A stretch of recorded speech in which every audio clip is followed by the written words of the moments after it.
Hi students and welcome back. Today we are going to talk about still, yet and already.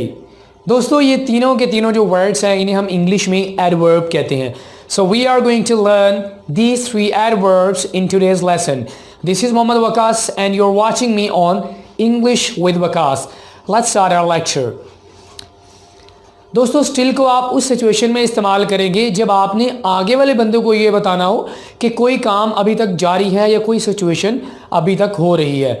आपको लगा कि शायद एक काम मुकम्मल हो चुका होगा लेकिन वो काम अभी तक मुकम्मल नहीं हुआ, तो उस सिचुएशन में आप इस्तेमाल करोगे स्टिल को.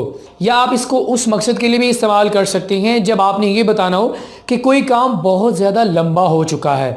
दो सिचुएशंस हैं आपके पास, या तो ये बताने के लिए कि कोई काम अभी तक जारी है या ये बताने के लिए कि वो काम बहुत ज़्यादा लंबा हो चुका है. तो उस सिचुएशन में आप इस्तेमाल करेंगे स्टिल. आए कुछ एग्जांपल्स देख लेते हैं ताकि आपको समझ आ जाए. Do you still live with your parents? क्या आप अभी तक अपने पेरेंट्स के साथ रहते हैं? अब आपको ये लगा कि शायद वो अपने पेरेंट के साथ नहीं बल्कि वो अलग शिफ्ट हो चुका होगा या वो अपने घर चला गया होगा, तो आप हैरान हो रहे हैं और आप उससे पूछ रहे हैं क्या अभी तक भी आप अपने पेरेंट्स के साथ रहते हैं? मतलब यह है कि उसकी जो रहने वाला एक्शन है वो अभी तक भी जारी है और वो किसके साथ है? पेरेंट्स के साथ है. और इस एक्शन को आप डिस्क्राइब कर रहे हो बाय यूजिंग स्टिल. दोस्तों एक चीज़ याद रखिएगा, स्टिल के बाद मोस्टली एडवर्ब आएगा और इसमें एट ए टाइम्स एडजेक्टिव भी इस्तेमाल हो सकता है. तो स्टिल के बाद इन दोनों में से कोई एक आएगा, या वर्ब या adjective. Okay, so let's have a look at one more example. It is still raining. शायद आप बाहर जाना चाहते हैं, you wanna go to the bazaar or you wanna travel. तो जैसे ही आप बाहर जाके देखते हैं तो आपको नज़र आता है कि बारिश अभी तक हो रही है, तो उस सिचुएशन में आप इस्तेमाल करते हैं क्या अभी तक बारिश हो रही है? it is still raining because you cannot go outside. So rain is still continued. तो उस सिचुएशन में आप still का इस्तेमाल कर रहे हैं. लास्ट एग्जाम्पल को देख लेते हैं. I took 2 pills but I still have a headache.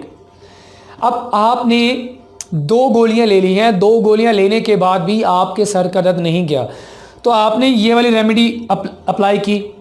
तो आप स्टिल का इस्तेमाल क्यों कर रहे हैं? ये बताने के लिए कि 2 गोलियां लेने के बाद भी मेरा दर्द अभी तक जारी है. लाइक हमने कहा था एनी एक्शन और सिचुएशन दैट कंटिन्यूज. तो 2 गोलियां लेने के बाद भी उसका जो हेडेक है वो क्या है? कंटिन्यूड है. तो इस सिचुएशन में आप स्टिल का इस्तेमाल करते हैं. So I hope this is clear. Okay, so now let's move towards another adverb which is yet. दोस्तों येट को आप सिर्फ क्वेश्चनिंग और नेगेटिव सेंटेंसेस में इस्तेमाल करेंगे, इसके अलावा आप किसी और सेंटेंस में इसे इस्तेमाल नहीं करेंगे. अब आप इसे इस्तेमाल कब करते हैं? आप येट को उस सिचुएशन में इस्तेमाल करेंगे जब आपने ये एक्सपेक्ट किया हो कि कोई काम होना हो या कोई काम हो चुका हो. लाइक आपने ये तवक्को की कि शायद कोई काम हो चुका होगा लेकिन वो काम अभी तक हुआ नहीं है. So when you expect something to happen और समथिंग दैट हैज़ हैपन्ड, उस सिचुएशन में आप येट का इस्तेमाल करोगे. Let's have a look at some examples ताकि आपको सही समझ आ जाए. They haven't met her yet. उन्होंने अभी तक उससे मुलाकात नहीं की. अब आप इसे नेगेटिव सेंटेंस में इस्तेमाल कर रहे हो और ये एक नेगेटिव सेंटेंस है जिसमें येट को इस्तेमाल करके आप ये बताना चाह रहे हो कि अभी तक वो मिले नहीं है. तो अब ये है कि हमने क्या कहा था कि समथिंग टू हैपन और हैज़ हैपन्ड. आपको शायद ये लगा कि उनकी मुलाकात आपस में हो चुकी होगी, इनफैक्ट उनकी मुलाकात अभी तक नहीं हुई थी. तो उस सिचुएशन में आप येट का इस्तेमाल कर रहे हैं. अगर आप इसे क्वेश्चन में इस्तेमाल करें तो आप कह सकते हैं हैवंट दे पेड येट. क्या उन्होंने अभी तक टैक्स वगैरह पे नहीं किया? हैवंट दे पेड टैक्सेस येट. अभी तक उन्होंने टैक्सेस को पे नहीं किया. दोस्तों एक चीज़ याद रखिएगा, येट को आप मोस्टली सेंटेंस के एंड में यूज़ करेंगे. जैसे कि they haven't met her yet. So yet क्या है? सेंटेंस के आखिर में है, तो इसे ज़्यादातर हम सेंटेंस के आखिर में इस्तेमाल करेंगे, शुरू में हम इस्तेमाल नहीं करेंगे. जहाँ तक बात है स्टिल की, तो स्टिल को आप हर सेंटेंस के मिडल में इस्तेमाल करेंगे, यानी दरमियान में इस्तेमाल करेंगे. इसे हम एंड में इस्तेमाल नहीं करेंगे और बिल्कुल शुरू में हम इसे इस्तेमाल नहीं करेंगे. लेकिन येट को आप मोस्टली आप इसे सेंटेंस के एंड में इस्तेमाल करें. एक और एग्जाम्पल देख लेते हैं. वो still do not know who will be our boss, who will be our new boss. The owners haven't told us yes. अब यहाँ पर मैंने दोनों को इस्तेमाल कर दिया, स्टिल को भी इस्तेमाल कर दिया और येट को भी इस्तेमाल कर दिया। स्टिल को यूज़ करके ये बता दिया कि कोई काम अभी तक जारी है, और वो कौन सा काम जारी है? We still don't know. अभी तक हमें भी नहीं पता कि हमारा कौन सा नया बॉस होगा। तो इस सिचुएशन में आपने स्टिल को इस्तेमाल कर दिया। तो दोस्तों देखिए, इस सेंटेंस के अंदर स्टिल भी इस्तेमाल किया और येट को भी इस्तेमाल किया। अब स्टिल को इस्तेमाल क्यों किया? स्टिल को इस्तेमाल इस सिचुएशन में किया है कि ये बताने के लिए कि अभी तक हमें नहीं पता। अब ये जो हमें नहीं पता, ये काम अभी तक जारी है। अब आपको नहीं पता, इसका रीज़न आप बता रहे हो ये बताकर कि the honours haven't told us yes. अगर आप ये कहना चाहते हो कि हमें किसी काम का नहीं पता, तो आपने उसका रीज़न भी देना होता है। तो आपने इस सेंटेंस को इस्तेमाल करके the honours haven't told us yet, कि ऑनर्स ने हमें अभी तक नहीं बताया, आपने इस सवाल का जवाब दे दिया कि आपको क्यों नहीं पता। तो you have given answer and you also have told कि आपको किसी काम का नहीं पता। स्टिल का भी इस्तेमाल आपने सीख लिया और येट का भी आपने सीख लिया। ये येट हमने सेंटेंस के एंड में इस्तेमाल किया और ये देखिए हमने स्टिल को सेंटेंस के मिडल में इस्तेमाल किया। सो आई होप कि स्टिल और येट अभी क्लियर है। तो आप मूव करते हैं जी ऑलरेडी की तरफ। Now let's have a look at the adverb already. Already को आप उस सिचुएशन में इस्तेमाल करते हो जब आपने ये बताना हो कि कोई काम बहुत जल्दी हो चुका है। आपने एक्सपेक्ट ही नहीं किया था कि उससे पहले वो काम हो गया। आपने ये एक्सपेक्ट किया कि आपका काम 10 बजे तक हो जाएगा, लेकिन आपका काम तो 8 बजे हो चुका था। तो ये सूनर देन एक्सपेक्टेड है।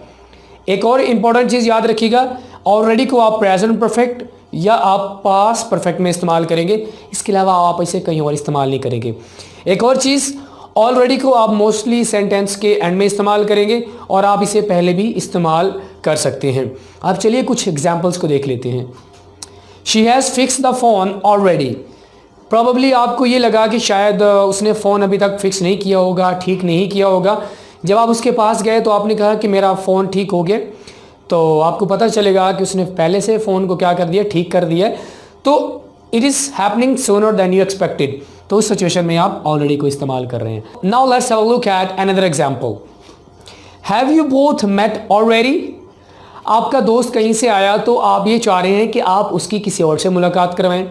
जब आपने किसी से मुलाकात करवाई तो वो एक दूसरे को पहले से मिल चुके थे, तो आप उस सिचुएशन में पूछेंगे have you both met already, क्या तुम दोनों पहले मिल चुके हो?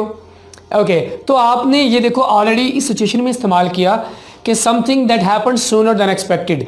आपने ये एक्सपेक्ट नहीं किया था कि ये लोग पहले से दोनों मिल चुके होंगे, तो उस सिचुएशन में आप ऑलरेडी को इस्तेमाल कर रहे हैं। लास्ट एग्जांपल देख लें। It is 12 o'clock already. आप कोई हैरानी शो कर रहे हैं, like you want to show your surprise. आपने बच्चों को देखा कि वो वीडियो गेम्स खेल रहे थे, तो आप वो ही कहना चाह रहे हैं कि मामा हमने और खेलना है। It is 12 o'clock already. पहले ही 12 बज चुके हैं। Now go to your bed. तो इसी के साथ ही आज का हमारा लेक्चर यहीं पे ख़त्म होता है। Let's summarise today's lecture. दोस्तों, स्टिल, ऑलरेडी और येट, ये तीनों के तीनों एडवर्ब्स हैं। स्टिल को आप उस सिचुएशन में इस्तेमाल करते हैं जब आपने ये बताना हो कि कोई काम अभी तक जारी है, और स्टिल को आप सिर्फ और सिर्फ आप मिडल सेंटेंस के मिडल में इस्तेमाल करेंगे। तो येट को आप उस सिचुएशन में इस्तेमाल करेंगे जब आपने ये एक्सपेक्ट किया हो कि कोई काम हो चुका होगा, लेकिन वो काम अभी तक हुआ नहीं है। याद रखिएगा दोस्तों, येट को आप सिर्फ प्रेजेंट परफेक्ट टेंस में इस्तेमाल करेंगे, किसी और टेंस में इस्तेमाल नहीं करेंगे। अगर आप ऑलरेडी की बात करें, ऑलरेडी आप उस सिचुएशन में इस्तेमाल करते हैं जब आपने ये बताना हो कि कोई काम आपकी एक्सपेक्टेशन से बढ़ के पहले हो चुका है। तो कोई काम अगर पहले हो चुका है तो आप ऑलरेडी का इस्तेमाल करेंगे। और याद रखिएगा, ऑलरेडी को आप सिर्फ प्रेजेंट परफेक्ट और पास्ट परफेक्ट में इस्तेमाल करेंगे। तो इसी के साथ ही आज का हमारा लेक्चर यहीं पे एंड होता है। सो आई होप आज का लेक्चर आपको समझ आ गया होगा। मेरे चैनल को सब्सक्राइब करना ना भूलिएगा। इंशाल्लाह आपसे नेक्स्ट लेक्चर में मुलाकात होगी। उस वक्त तक के लिए मुझे दीजिए इजाज़त। अल्लाह हाफिज़ and take care of yourself.